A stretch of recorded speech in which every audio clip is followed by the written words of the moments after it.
In this video, we will see how to open an Excel file in JMP. We click on this open dialog, which works both for JMP profiles as well as for Excel files. I'm going to click on open, and I have this m-4 cars. I'll double click on this and then click on open. So what I get is the inspector view. Here we can see if our data is coming in correctly. We have two sheets here, and both sheets in the worksheet were selected. If I click on OK, then it will produce two different data tables, one for cars and one for sheets. I just need this, so I can select that. This deselects the sheet. Now, in case if your import did not show you all the variable names, it might have been that settings here might have been different. For example, if we said that data starts on row 1, then even the first row becomes a part of our data. And suppose we did not also have variable names.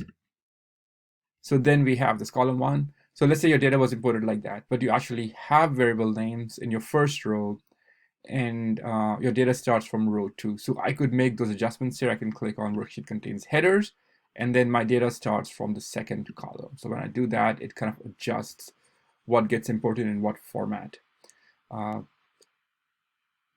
And then data starts on column 1. Suppose I had some annotations or description of the data in the first 5 rows. I could go and make that adjustment here. I can say that my data starts from row 6 and maybe column 2. So this is a very useful way of quickly seeing how your data is getting imported.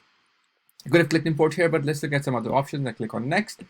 Here we are asked if our data ends at a certain row, ends at a certain column. Now, if you have tidy data where there is nothing written below or to the side of the data set, it will import just fine, but we could specify those things here as well.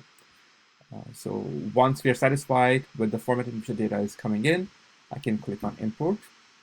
This opens up my Excel file with my data set.